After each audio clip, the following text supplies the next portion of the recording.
প্রসাদ খেতে বসে গেছি। প্রথমে আমাদের দেওয়া হলো কিন্তু খিচুড়ি, এই যে। এখন জলঙ্গি নদী পেরোচ্ছি আমরা।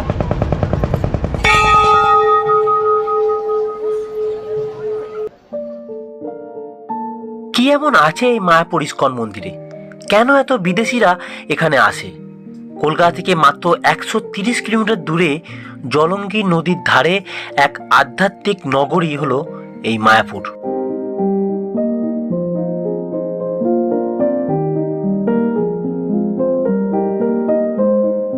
পশ্চিমবঙ্গের নদিয়া জেলায় অবস্থিত এই মায়াপুর ধাম শ্রী চৈতন্য মহাপ্রভুর জন্মস্থান নামেও খ্যাত। মায়াপুর ধামের মূল আকর্ষণ চন্দ্রোদয় মন্দির। 36 তলা বাড়ির সমান মায়াপুর ইস্কন মন্দির হলো পৃথিবীর সবথেকে বড় হিন্দু মন্দির। ইস্কন মন্দির ছাড়াও এখানে রয়েছে শ্রী প্রভুপাদের পুষ্প সমাধি মন্দির।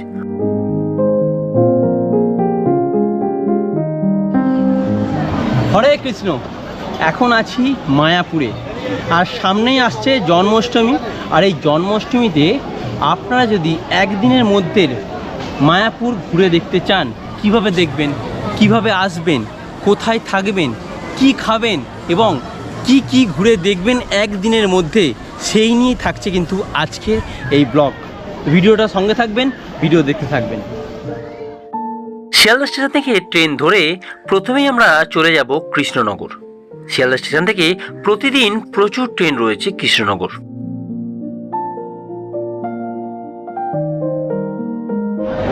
কৃষ্ণনগরে নামলাম, ট্রেনের ভিড়টা একবার দেখুন জাস্ট।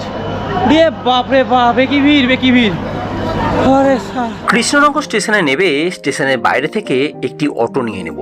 অটো ভাড়া 30 টাকা। অটো করে চলে যাব মায়াপুর ঘাট। সময় লাগবে প্রায় 40 মিনিট।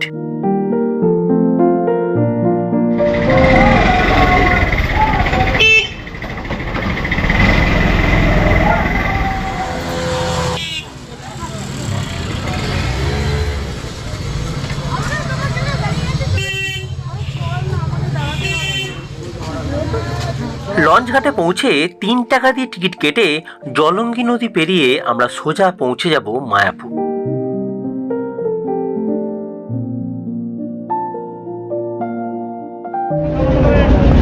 এখন জলঙ্গি নদী পেরোচ্ছি আমরা। জলঙ্গি নদী পেরিয়ে চলে তো এলাম মায়াপুর। এবারে থাকার জন্য খুঁজতে হবে হোটেল। এটা হচ্ছে জগন্নাথ মন্দির, শ্রী চৈতন্য মঠ, শ্রী চৈতন্য মহাপ্রভুর জন্মস্থান। এই যে নৌকা করে এপারে চলে এলাম মায়াপুরে। নৌকা থেকে জাস্ট নামলাম, নেবেই দেখতে পাচ্ছি প্রচুর কিন্তু হোটেল রয়েছে দুপাশে। এই দেখো, এই যে প্রচুর হোটেল, এদিকে হোটেল, এদিকে। এখানে হোটেলে কোনো কমতি নেই। দেখুন হোটেল, এই হোটেল, এইখানে এই হোটেল, মানে চারিদিকে শুধু হোটেল আর হোটেল এবং টোটো ভর্তি। এখানে প্রচুর টোটো লাইন থাকে।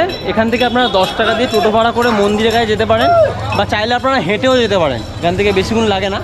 মায়াপুরে চলে তো এলেন, থাকবেন কোথায়? থাকার জন্য এখানে অনেক হোটেল আছে, কিন্তু আমি তাদের মধ্যে একটা হোটেলের সন্ধান দেবো আপনাদেরকে। এই যে দেখতে পাচ্ছেন আমার পিছনেই রয়েছে হোটেল জগন্নাথ গেস্ট হাউস। এখানে আমি আছি, চাইলে আপনারা থাকতে পারেন। রুম আপনাদের দেখাবো এবং কথাও আপনাদের সাথে বলিয়ে দেবো। চলুন।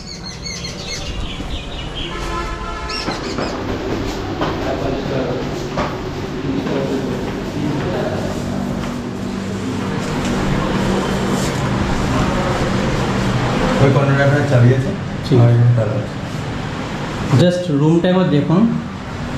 এই রুমের ভেতর ঢুকলাম। একটা কিং সাইজ বেড বলবো না, একটু ছোট, বাট এখানে 3 জন কিন্তু আরামসে শোয়া যাবে, কোনো অসুবিধা নেই। এদিকে রয়েছে ওয়াশরুম, এই যে দেখতে পাচ্ছি এখানে ওয়াশরুম রয়েছে এদিকে। আর একটা ফ্যান রয়েছে, আর কিচ্ছু নেই। একটা টেবিল রয়েছে, একটা আয়না রয়েছে। রুমে আর কিছুই নেই। আর এদিকে রয়েছে একটা ব্যালকনি, একটা পার্সোনাল পুরো একদম। এই দেখুন ছোট্ট মতো ব্যালকনি। আর এখান থেকে খুব ভালো একটা গঙ্গার ভিউ পাবে। এই যে এই গঙ্গার ভিউটা তোমরা কিন্তু এখান থেকে পাবে। এই যে সুন্দর ভিউ, একদম দারুণ একটা ভিউ। রুমটা কিন্তু সত্যি বেশ সুন্দর এবং পরিষ্কার পরিচ্ছন্ন। এরপর হোটেল থেকে ফ্রেশ হয়ে আমরা 10 টাকা দিয়ে টোটো ভাড়া করে চলে গেলাম মন্দির প্রাঙ্গণে। মন্দিরে যাবার পথে ছোট বড় প্রচুর মন্দির আমরা দেখতে পেলাম।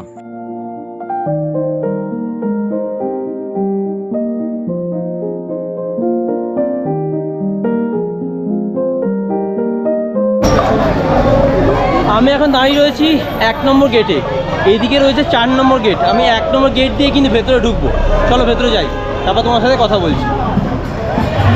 এটা হচ্ছে অখণ্ড হরিনাম সংকীর্তন। এখানে সব সময় কিন্তু হরিনাম হয়।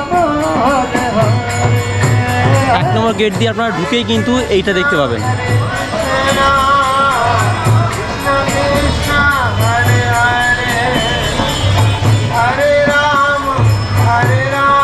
এই দেখতে পাচ্ছেন অখণ্ড হরিনাম সংকীর্তন। আর এর ঠিক উল্টো দিকেই এই যে কাউন্টারগুলো সব রয়েছে, দেখতেই পাচ্ছেন। আমি ওই কাউন্টারটা থেকে কাটলাম, 40 টাকা করে নিল। এই যে সুলভ প্রসাদ কুপন। দেখুন এখানে খাবার দাবার খাওয়ার জায়গা, আর এখানে দেখুন রয়েছে বিনামূল্যে জুতো রাখার জায়গা। এই যে এখানে আপনার জুতোগুলো রেখে দিতে হবে। চলুন রেখে দিই, দুপুর 12টা থেকে বিকেল 4:30। এই দেখুন জুতো রেখে আমি কুপন নিয়ে নিলাম। এখন এখানে খেতে যাব। কৃষ্ণ প্রসাদ হল, এই যে এই দেখুন। চলুন ভেতরে ঢুকি। এই দেখুন সব পরস্পর বসে আছে খাবারের জন্য। জায়গাটা কিন্তু বেশ বড়। আমি কিন্তু এখন খেতে বসে গেছি। প্রচুর ভিড় এখানে, পরস্পর লাইন দিয়ে সবাই খেতে বসে গেছে। এখানে 40 টাকা বিনিময়ে খাওয়ানো হয়। দেখি কী কী খাবার দেওয়া হয়। মহাপ্রসাদ খেতে বসে গেছি। প্রথমে আমাদের দেওয়া হলো কিন্তু খিচুড়ি। এই যে প্রসাদে দিয়ে গেল ফার্স্টে খিচুড়ি, তারপর দিল ভাত, ডাল, আর একটা দিয়েছিল চচ্চড়ি। এই যে দেখো চচ্চড়ি দিয়েছে, বেশ সুন্দর। খাবারের টেস্ট কিন্তু সত্যি ভীষণ সুন্দর।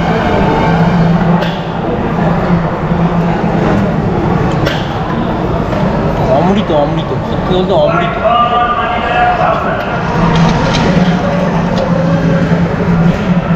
আমের চাটনি দিয়ে গেল, আমের চাটনি। এখানে আনলিমিটেড খাওয়ানো হয়, যতটা পারবেন ততটাই নেবেন, নষ্ট করবেন না, এটা আমার রিকোয়েস্ট। আমি নিজেও নষ্ট করিনি।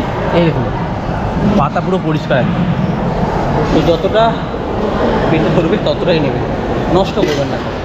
ভোগ খাওয়া হয়ে গেল। সত্যি বলছি প্রত্যেকটা খাবার ব্যাস অমৃত অমৃত, একদম দারুণ লাগলো, খেয়ে নিলাম।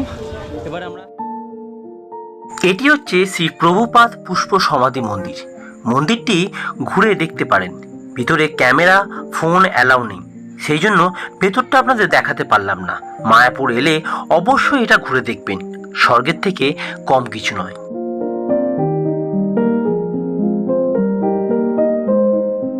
দেখছি এখানে অনেক দোকান বসেছে, যেখানে ইডলি, চাউমিন এইসব বিক্রি হচ্ছে। হবি ভেজ কিন্তু। এই যে আমার পিছনে দেখছেন গৌরাঙ্গ কুঠির। এখানে আপনারা অনেক কম খরচে থাকতে পারেন। যদি আপনারা চান যে ইস্কন মন্দিরের ভেতরে থাকবেন, আপনারা কিন্তু এই গৌরাঙ্গ কুঠিরে থাকতে পারেন। এখানে 100 থেকে 150, 200 মধ্যে রুম পাওয়া যায়। সেগুলো অবভিয়াসলি দরমার রুম।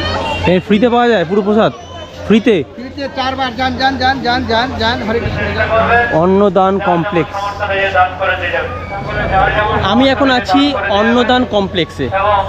ইস্কন মন্দিরের ভেতরে অন্নদান কমপ্লেক্স রয়েছে, যেখানে আপনারা 4 বেলা কিন্তু ফ্রিতে প্রসাদ পাবেন, কোনো টাকা লাগে না। যদি আপনার মনে হয় আপনি খুশি করে কিছু দিতে পারেন, এখানে কিন্তু সম্পূর্ণ ফ্রিতে প্রসাদ খাওয়ানো হয়।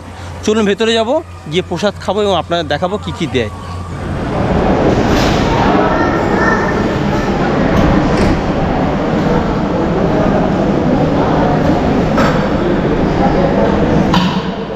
এই অন্নদান কমপ্লেক্স থেকে কিন্তু ফ্রিতে আমি খেয়ে নিলাম। খিচুড়ি দিয়েছিল, খুব সুন্দর খেতে।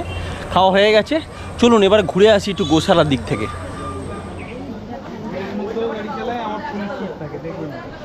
আমি এখন গোশালা এসে পৌঁছেছি, বাট গোশালাটা এখন বন্ধ হয়ে গেছে।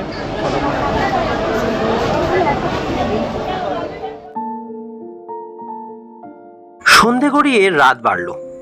আমি আবার 7টা থেকে 8টার মধ্যে গদা ভবনে ফ্রিতে খাওয়ানো হয় শুনে চলে গেলাম। সেখান থেকে ফ্রিতে আমি আবার খেয়ে নিলাম। এর আগে আপনারা হয়তো দিনের খাবার দেখেছেন, দিনের ভোগ দেখেছেন গদা ভবনে। আজকে আমি এসেছি রাতে খাবার খেতে গদা ভবনের মধ্যে। রাতের খাবার, রাতের ভোগ দেওয়া হয়, 40 টাকা করে কুপন। রাতে কিন্তু ফ্রিতেও দিয়ে দেয় অনেক সময়। আমার ফ্রিতে পেয়েছি, দেখাচ্ছি তোমাদেরকে। এই যে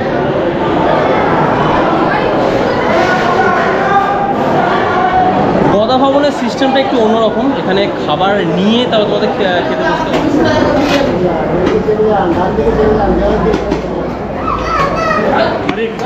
হরে কৃষ্ণ।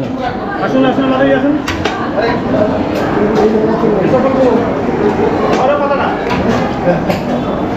যখন টাকা ঢুকবে কালকে দিন আমি 15 থেকে দিয়ে যাবো।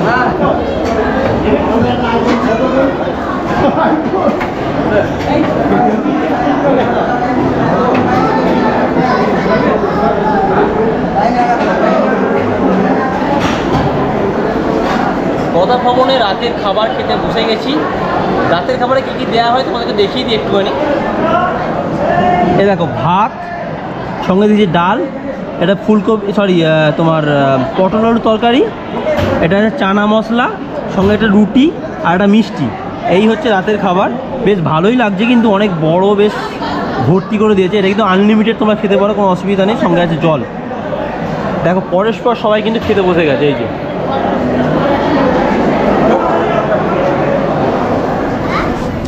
গুড মর্নিং, সুপ্রভাত বন্ধুরা।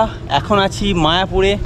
আমার পিছনে রয়েছে প্রভুপাদ সমাধি মন্দির, দেখতেই পাচ্ছেন। খুব সুন্দর লাগছে মন্দিরের পরিবেশটা। সকাল সকাল ঘুম থেকে উঠেই চলে এসেছি মন্দিরে। মন্দির চত্বরে আপনাদের ঘুরিয়ে দেখাবো, তারপর এখান থেকে ব্রেকফাস্ট করে আমরা যাবো বাড়ির দিকে। সকালের ব্রেকফাস্ট করতে বসে গেছি। এই যে রুটি আর সোয়াবিন আলুর তরকারি, তিনটের দাম 30 টাকা, দুটো নিয়েছি আমি। যাই হোক, আমার ব্রেকফাস্ট কমপ্লিট হয়ে গেল। ব্রেকফাস্টের মধ্যে রুটি আর সোয়াবিন তরকারি খেয়ে নিলাম। এখান থেকে টোটো ধরে বাড়ি। একদিনে মায়াপুর ভ্রমণ এখানেই কমপ্লিট করছি। ভিডিওটা কেমন লাগলো আমাদেরকে অবশ্যই কমেন্ট করে জানাবেন। ভিডিওটা ভালো লাগলে লাইক, কমেন্ট, শেয়ার, আর চ্যানেলটি অতি অবশ্যই সাবস্ক্রাইব চাই। কিন্তু দেখা হবে নেক্সট কোনো ভিডিওতে। ততক্ষণ ভালো থাকবেন, সুস্থ থাকবেন, আর বং ফ্যানের চ্যানেলের সাথে সদা সর্বদা যুক্ত থাকবেন। টাটা।